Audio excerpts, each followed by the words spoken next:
Hello, everybody, and welcome to a new PennyWise podcast from Lee Enterprises. I'm your host, Teri Barr.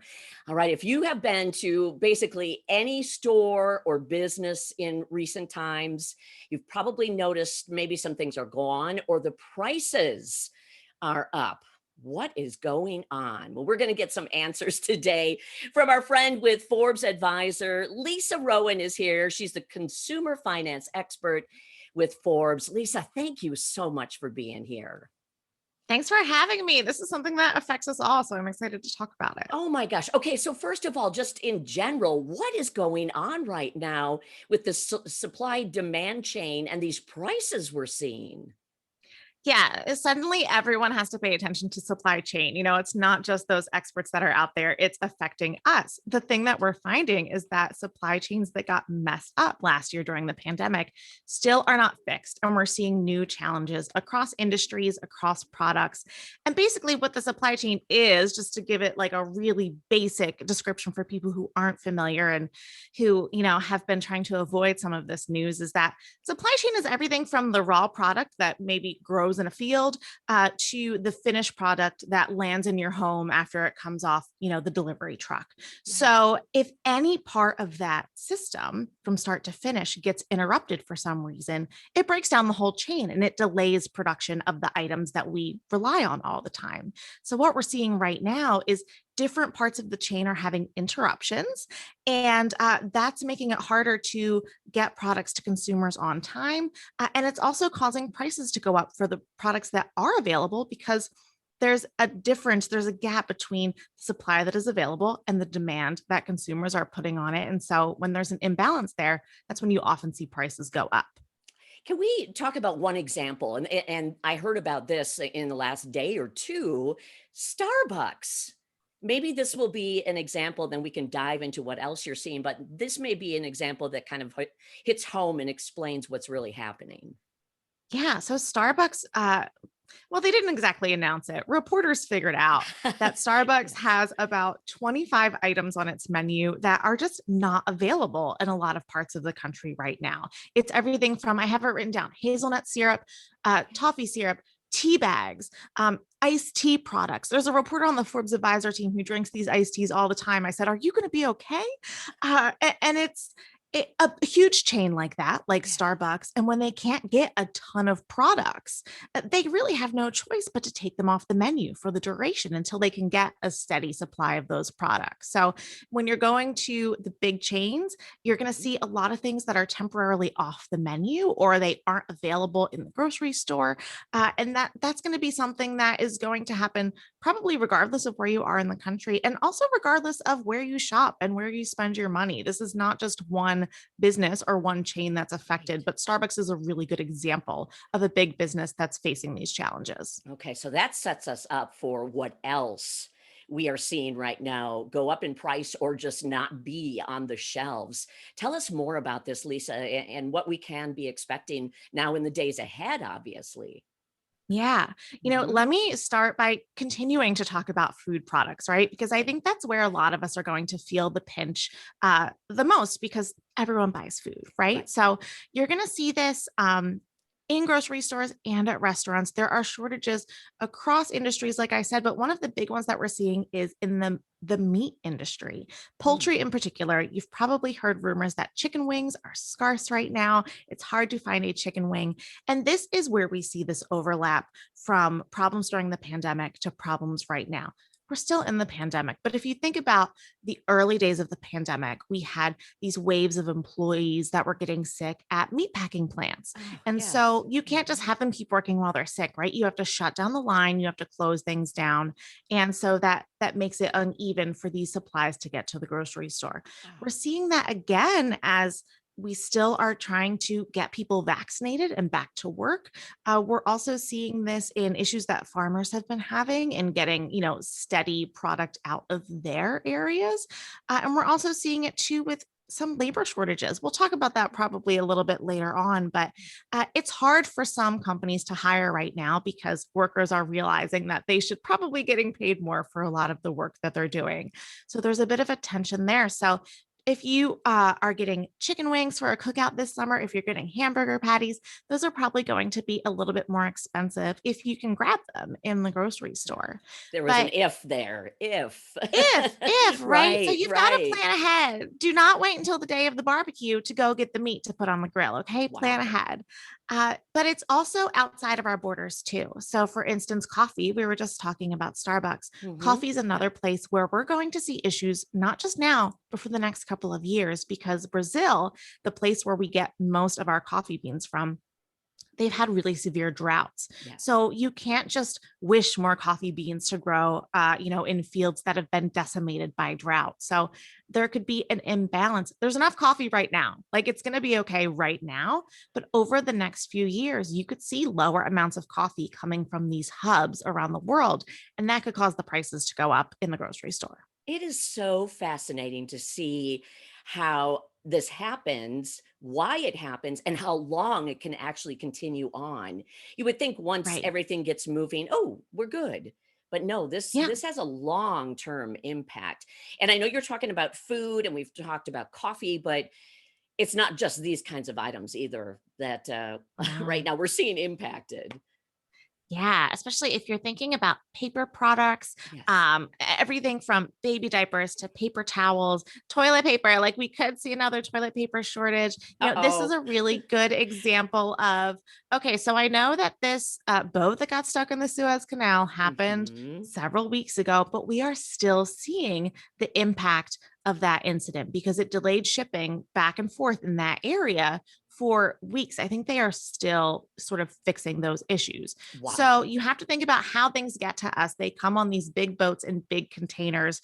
There's a disconnect between where the containers are in the world and where they need to be to get things to us on the boats that are also delayed. So you have those transportation issues that are bugging a lot of industries, sort of like the paper products and like household products. But you also have to think about the raw materials, right? So Mhm. sort of like it's a flip side of the coffee bean issue, right? So we have plenty of trees, but not all of them are trees that you can break down into pulp for paper products, right? Not every tree is the Right. perfect kind for that. And so there have been delays, processing this wood into pulp to be used for paper products. And that's causing delays in getting it out into the world for people to use in their products. So it's taking longer to produce the pulp. Prices are going up because people want it. And Mhm, sometimes you just mhm. have to pay a premium. So we're starting to see a bit of higher prices on the shelves when it comes to toilet paper, paper towels, napkins, baby diapers. Definitely, if you're seeing those prices start to go up, look for coupons, use them as much as you can, look for those sales because we could see a bit of a hike in these for a while. Um, and if you want me to jump to the other side of the wood issue, I could talk Yes. about lumber, Terry. Well, and it's so interesting because, we just had to replace some of the wood on our deck, and we're shocked by the price. So please tell us what is going on when it gets to the actual wood that many of us need for different projects. This is another thing that's similar to pulp. We have lots of trees. They're not all made to be cut into 2x4s. And Right. so when there is a shortage of being able to process this wood, get it to the Home Depot and the Lowe's to get it to you to work on your deck, that's where we're seeing lumber prices skyrocket. And we're in a hot housing market right now. It Yeah. is it is not news to anyone that, home prices are up, inventory is low. And so if you're someone who's maybe trying to sell your house this summer, but needs to do a couple of fixes beforehand, Mhm, you're going mhm. to pay more for that wood and for those supplies. And so that's something to keep in mind if you have been dreaming of doing a home renovation or flipping a house, or even just, buying your first house that's going to be a fixer upper. You have to take these higher prices into account. It really is going to impact, I think, as you mentioned earlier in our discussion here, everybody's bottom line. And you're talking about things that honestly, when I look at the list of what you've discussed, these are things almost all of us need or use at some point during a Yeah. week. Huh. Okay. So what do we do? Help.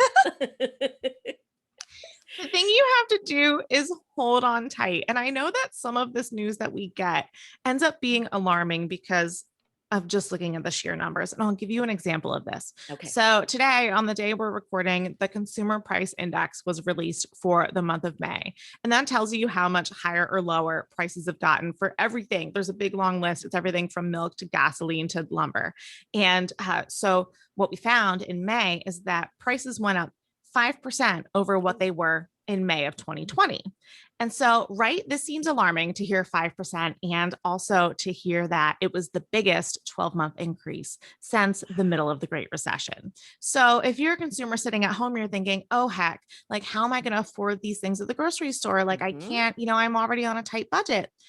But the thing to keep in mind is that we're looking at prices last year. We're comparing to then, and prices were a lot lower than normal last year because of the pandemic. People just weren't buying as much because we were all stuck at home, right? So don't think about prices in general went up 5%. Prices last year during an anomaly of a year have risen 5%. So we're sort of not even back to pre-pandemic levels of prices yet. So we're not really sure what is going to become the new normal for prices as we're dealing with supply chain issues and as we're dealing with concerns about inflation as the economy recovers. Correct. So how do you add in, okay, so the prices were lower, prices are moving back up, but when you say 5%, I think of people's salaries, and it's not very often people get a 5% increase in their salary from year to year. So, and we're seeing help wanted signs everywhere. So there's going to be some conflict, I think, there between what people are making and what they can afford to buy. Exactly. And it's something where, like, the way I think about it is you're not going to see everything rise at the same rate. So you might see some things in your area, the prices don't rise at all. Maybe chicken wings are more expensive, but eggs are not more expensive, right? So it's not going to be everything is suddenly more expensive all at once. But it is a great time to be looking at your budget, to be thinking about what you're spending on things normally, or like right now, like take a baseline right now and see what you're spending on things like eggs, milk, gas for the car, that sort of thing. And then you'll be able to sort of anticipate as these prices rise, like finding a little bit of wiggle room in your budget. There are some things you can live without at the grocery store, but some things you can't. Like if you have a child who's in diapers, you cannot live without the baby diapers. Right. So you might have to make some temporary adjustments. You might be able to find some deals. Like I said, manufacturer coupons, store loyalty programs, use these to your advantage. And I am not telling you to go hoard things, but I am telling you to buy an extra pack when you see something that is something you use a lot and you see it on sale, because you don't know what that price is going to be next week. And you want to be prepared for those fluctuations as best you can. Well, let me ask you about this too. I think we learned in the last couple of days that a number of states are already, if not, chopping that extra unemployment money. How is that going to impact people's, obviously it's a simple question, but how will that impact people's bottom lines? And what does that mean to these rising prices then? Yeah, it's sort of no good news here. So the best case scenario for someone who's about to lose federal unemployment benefits in their state is that their weekly unemployment payment will go down by $300 per week. The very worst case scenario is that they will no longer be able to get any benefits. They will no longer be eligible in their state, and they will go back to no benefits. And so you have a lot of instability on the horizon here for people who live in states that are saying there's a labor shortage. They are saying that there are plenty of jobs available and people need to get back to work, but that doesn't exactly reflect the reality of being able to get a job that fits your skills or getting a job that makes you comfortable with, any health concerns that you may have, regardless of whether or not you've been vaccinated. So there's a bit of a tension between states providing benefits. Those are going away in half of states at some point this summer, earlier than planned. And then you have, this disconnect between employers and potential employees. like I said earlier, workers are starting to realize that there are a lot of risks inherent to their jobs and they want to be compensated. And Yes. they may not want to grab the first job that's available if it doesn't pay well. But at the same time, you're not getting any benefits to be able to sit at home and keep looking for a job and wait for something that's a better fit. You're forced into a really difficult position if you're in one of these states. So we're going to see that be a bit difficult over the next couple of months for a lot of people. And again, I go back to that increase of 5% on prices of some of the items we've talked about. But again, none of us get that 5% increase in a salary. So this is really going to be an interesting thing with the supply and demand to watch how this shakes out. Is there something that we should kind of take notice of as we sort of move into the summer and keep our eyes on this too? I think it's important to look at both your short term needs and your long term needs. Yeah. One of the items that we didn't really talk about was gasoline prices going Right. up. And that's something where we have gasoline, it's available, it's a matter of getting it to people. And there's a labor shortage. So there's a Right. shortage of truck drivers right now. And so some people are having to wait longer to get gas at the gas station at the corner, and the prices are going up. So think of it this way: if you are planning like to go to the park one day with your kids and you're going to gas up the car and you're going to go and you're going to have a great day out, don't not do that. Go ahead and do that and take that trip and pay a little bit more for once, right? But if you're planning on taking a 3-week trip cross country in your car, you might want to plan ahead on your budget a little more and be thinking about what it's really going to cost to pay for that thing that you might not think about otherwise. So Mhm. I think when you're thinking about larger purchases like improvements on your house with those lumber prices, Yeah. it's easier to plan a little bit of that out. But if you're thinking about those short-term purchases that you might buy without thinking about, just take a check on your budget. Just take a little bit more notice of what you're spending so that there aren't any surprises later on when you look back and you say, well, where did all my money go? Oh gosh, yeah, that's the worst surprise of all. Oh, Yeah. wow. We want to have a fun summer, not a panicky summer. Absolutely. Okay, so some of the things again that we sort of went through, we were talking about different food products, paper products. One other thing I wanted to ask you about, because this isn't something that people talk a lot about, but yet we have it in almost everything. Those semiconductor chips, that's another Yes. thing. It's a shortage and it's a price increase. So what does that Yes. mean to us? Everyone's talking about these semiconductor chips when you're Yeah. thinking about technology. And it's not just the technology that's in your cell phone or your tablet, it is in your car, on your dashboard, or in some of the sensors in your car, right? So Oh. we don't make a ton of these chips in Mhm. the US. They come from Asia, and Asia really shut down a lot of those factories during Right. the pandemic. They have not been able to catch up yet. So you have a problem. You can't just magically create chips out of factories that are just getting back to their regular schedules. And you can't magically like wish them to happen out of factories that don't exist in the US. So if you think about one industry that's really affected in the United States right now, Mhm. it's the automobile manufacturing industry. We make a ton of cars, but without these chips, they're sitting on the assembly line and they can't be made. And this is why car prices are going up, especially for used cars, because they're already made. They already have these components. So Mhm. one thing that the US government is doing, and it's a work in progress, it has not been finalized yet, but the Senate just voted this week to approve what's called the US Innovation and Competition Act. And what that does is it would put $52 billion in emergency funds toward semiconductor chip manufacturing in the United States. Oh, It's meant wow. to bolster our ability to take care of ourselves when it comes to some of these components instead of relying on something that comes from overseas. It's Mhm. about planning for the unplanned, right? If something Yeah. happens like this again and global trade gets shut down because of a health emergency, what are we going to do? So, this plan is hoping to mitigate some of those issues, prevent them from happening in the future, and also put some investment in American manufacturing and innovation. So, Yes. this is an interesting one to watch. The House was out of session when the Senate voted to approve this. So, it's going to go to the House for a vote. I don't know what's going to happen. I can't predict the future, but it looks like there's going to be a focus in the next few months on how can we prevent this shortage from happening again. But in the meantime, if you're trying to buy a car, that price is not going to be, it's not going to be fun. Right.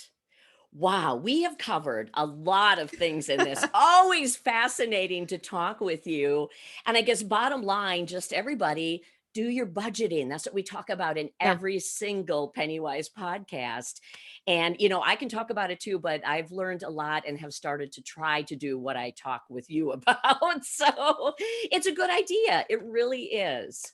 Yeah. And the next time you're digging around in your car cup holders or in your purse and you find an old Yes. grocery receipt from a few months ago, just look at the prices and compare them to what you're seeing now and see if you notice anything different. And it could be a great, budgeting lesson for your family to just pay a little bit more attention to the prices of the things that you may Mhm. not think about. Oh, absolutely. Wow. Lisa, thank you so much. You've walked us through it. And there was a lot here, and we appreciate you diving in to every single thing so we can know what to expect. Lisa Rowan, she is a consumer finance expert with Forbes Advisor. Lisa, thank you. Teri, thanks so much for having me. It was fun to talk to you again. Always a pleasure. And don't forget, everybody, you can find our PennyWise podcasts wherever you like to listen to your podcasts. And hope you'll join us every week. We have a new episode. Thanks again to Lisa, and goodbye to all of you.